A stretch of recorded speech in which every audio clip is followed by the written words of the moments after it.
buhay, mahal tanang. Ako si Angelina Jane D. Riola at nandito ako upang mag-interview ng 4 na tao. At ang interview to ay sinagawa ko through messenger, video call, voice record, face-to-face interview, video call. So ang una kong interview ay si Miss Royally Emery H. Riola, sinunda ni Jerwin Agaloos, pinangatlohan ni Daniel Matri Pims, at last but not the least si Hannah Kim Manado. Hello, Miss Riola. Salamat at pinaunlakan ninyo ang aming imbitasyon sa inyo. So, ngayon ay handa na ang mga katanungan tungkol sa inyo. Number 1, kung bibigyan ka ng pagkakataon na piliin o baguhin ang iyong kasarian, ang maging babae o lalaki, ano ang iyong pipiliin at bakit po ito ang inyong napili? Kung ako ay bibigyan ng isang pagkakataon para baguhin ang aking kasarian, ay mas pipiliin ko pa rin ang aking kasarian ngayon sapagkat dito ako masanay, dito ako komportable at ito ang aking kinalakihan. Okay, and the following question. Kung ikaw ay magiging isang magulang ng anak ng miyembro ng LGBTQ+ community, na isang bakla o tomboy, tatanggapin niyo po ba? Kung ako ay magiging isang magulang ng isang miyembro ng LGBTQ, ay buong puso ko siyang tatanggapin.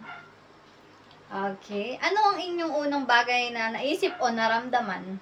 Ang unang bagay na naisip ko ay ang pagmamahal at suporta na ibubuhos ko para sa aking anak. Sobrang blessings naman ng ganyang bata kung ganon. Sa tingin mo po, ano ang pinaka-importanting bagay na may bibigay ng isang magulang sa anak na LGBTQ+? Sa tingin ko, ang pinaka-importante na is yung pagiging suporta at pagmamahal mo sa bata para hindi siya masyadong matukso. Ganon. Okay. So, papayagan mo ba ang iyong anak na makipagrelasyon sa kapwa babae o lalaki? Papayagan ko. Bakit po kayo sumasang-ayon or bakit po kayo pumapayag? Kasi para sa akin, love is universal. Pati walang pinipiling gender ang love. Yes. Kasi pag natamaan ka ng love, yun na yun. Love is love talaga. May mga bagay po ba sa inyong paniniwala o kultura na maaaring nakakaapekto ukol sa inyong desisyon tungkol sa pagpapayag o hindi pagpapayag sa ganitong uri ng relasyon? Walang anumang bagay na nakakaapekto doon sa aking desisyon. Ang pagmamahal ay pagmamahal. Ano mang kasarian ng tao, basta ito'y pagmamahal. Ayun. Yes naman. And next, sa iyong pananaw, nakaranas ba ng gender inequality ang ating pamilya at mga noonang henerasyon noong nakaraan at maging kasalukuyan? Sa aking pananaw, nakaranas ng gender inequality ang ating pamilya at ang sinaunang henerasyon. Anong mga halimbawa po ng gender inequality ang inyong napansin o naranasan? Halimbawa nito is yung hindi pantay ang pagtingin sa mga babae. Tulad ng sa tingin nila is mababang uri lang tayo mga babae. So mas malakas yung mga lalaki at mas may kakayahan sila. Sa anong aspeto ng buhay pinaka-apektado? Sa trabaho po ba, sa edukasyon o sa tahanan ninyo? Sa lahat ng bagay, for example, before kasi is ang mga babae hindi pinapayagang pumasok sa eskwelahan kasi nga mas priority nila is yung lalaki. Alright. So that's all. Alright, salamat at nasagot ninyo ang 5 naming katanungan, Miss Riola, and salamat at pinaunlakan ulit po ninyo ang aming imbitasyon. Maraming salamat, Miss Riola.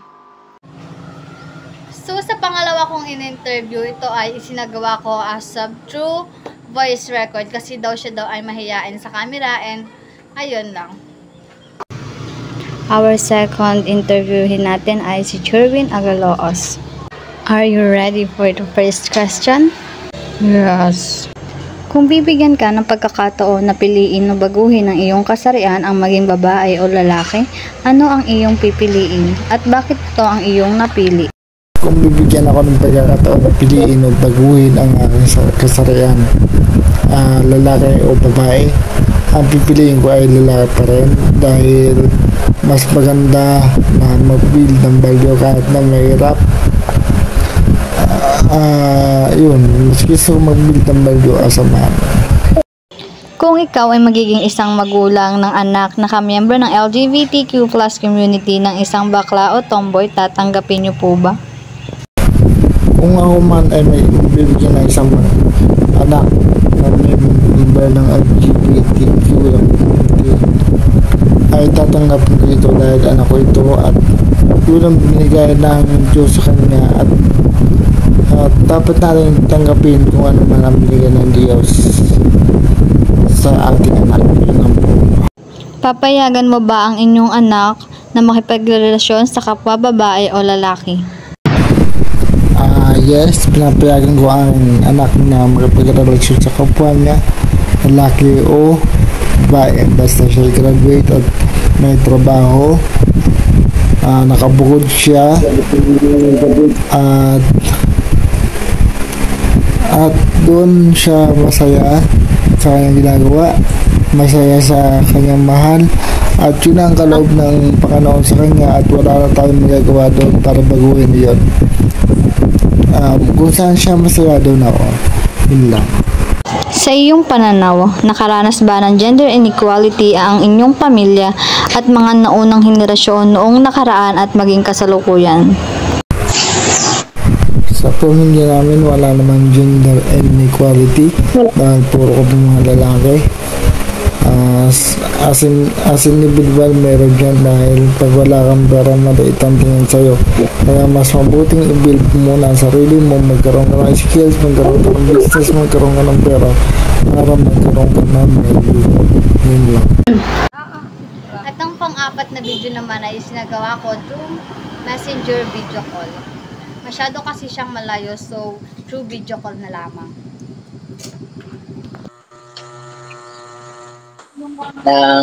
Kung papipiliin ako ng kasarian, hindi ko ititake yung opportunity para palitan yung aking kasarian sapagkat mas gugustuhin ko na pangalagaan at na tanggapin kung ano ako at kung anong meron kasarian ako. At yun din ang binigay sa akin ng pamilya ko, kaya mas pipiliin ko yung kaysa palitan ito.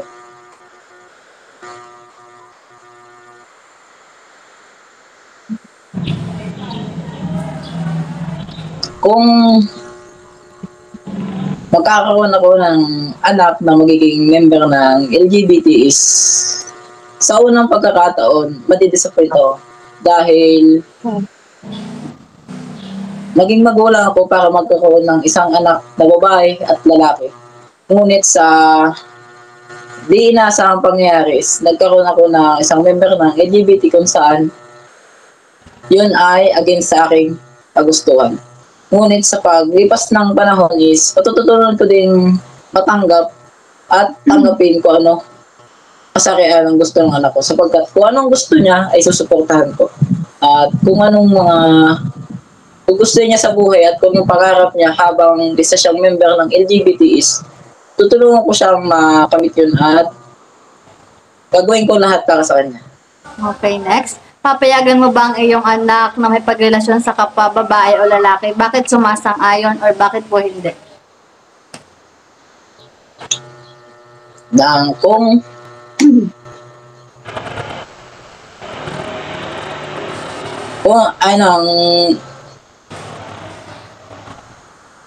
hindi ako papayag na makipagrelasyon ang anak ko na isang LGBT sa kapwa nila sapagkat ang babae ay para sa lalaki at ang lalaki ay para sa babae.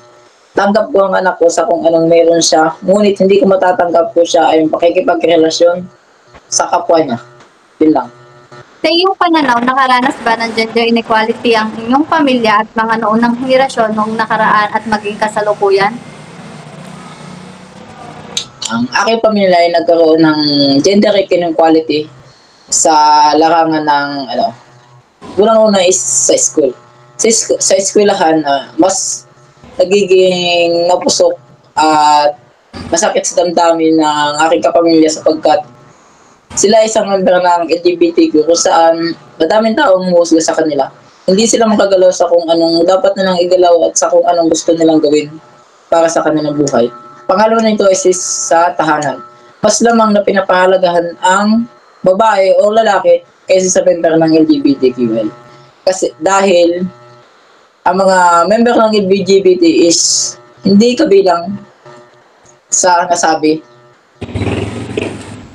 ng unang panahon. At dahil na rin doon, na sila ay mas napapaginitan ng ulo at napapagbigatan ng kabay ng aming mga magulang. Pangatlo is sa trabaho. Sa trabaho, mas madaling matanggap ang isang lalaki at babae kaysa sa isang member ng LGBTQ. Sapagkat mas mabilis na matanggap ang mga babae at lalaki dahil sa kanilang personalidad. Ang personalidad ng lalaki at babae ay nakapokus lang o direkta lang sa kung anong trabaho ang binibigay sa kanila. Kung anong trabaho ang binigay sa kanila, yun lang din ang gagampanan nila. Sapagkat kung isang member ng LGBT is mas maaaring magkaroon ng hindi maayos na kapaligiran sa pagtatrabaho sapagkat ang isip ng isang LGBT is hindi direkta sa kung anong dapat igalaw. At dahil na rin ang kanyang puso ay isang babae, ngunit ang kanyang kasarian ay isang lalaki. Maraming salamat, Mr. Ping, sa inyong pagsasagot. Maraming salamat.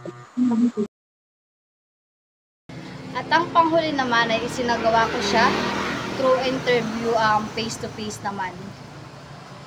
Kung bibigyan ka ng pagkakataon na piliin o baguhin ang iyong kasarian, ang maging babae o lalaki, ano ang iyong pipiliin at bakit ito ang iyong napili? Kung bibigyan mo ako ng pagkakataon na pumili kong babae at lalaki ang aking pipiliing katawan or yan, parang mas gusto kong piliin na maging lalaki. Kasi isang opportunity na yun para maranasan ko ang ibang gender. Para naman malaman ko kung ano yung mga treat ng society pag isa ka ng lalaki. Next, kung ikaw ay magiging isang magulang ng anak ng member ng LGBTQ plus community ng isang bakla o tomboy, tatanggapin mo ba? Siyempre, oo naman. Siyempre, bilang magulang, intindihin ko yung magiging feelings ng aking anak at i-respect. Anong unang bagay na iyong naramdaman o naisip noong may anak ka na LGBTQ community? Unang naisip ay siyempre hindi ang tawag dito, hindi ko siya pipigilan kung anong gusto niyang gawin sa sarili niya. Susuportahan.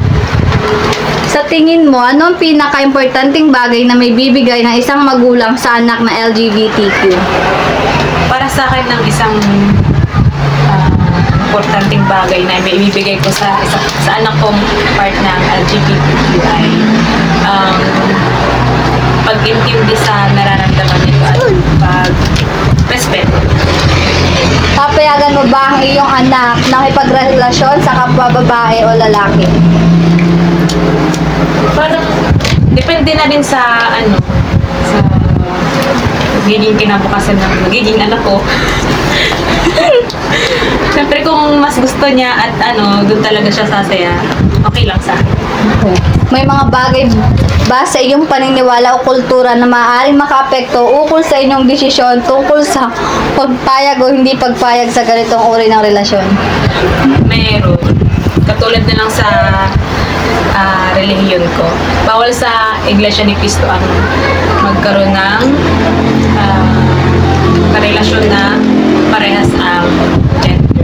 Bawal pala yun. Next, sa iyong pananaw, nakaranas ba ng gender inequality ang inyong pamilya o mga naunang henerasyon nung nakaraan at maging kasalukuyan? Siyempre lahat naman siguro at lalo na sa pamilya ko rin. Meron kasi akong tito na part ng LGBTQ. So yun. Yes. Okay, that's all. Ay. At ayan nga, natapos na ang apat nating in-interview. At may isa tayo na in-interview na against siya sa LGBTQ plus community. At sana maunawaan natin na against siya sa LGBTQ community kasi may pagkakaiba naman tayo ng mga pananaw. So respect the other opinion. Thank you.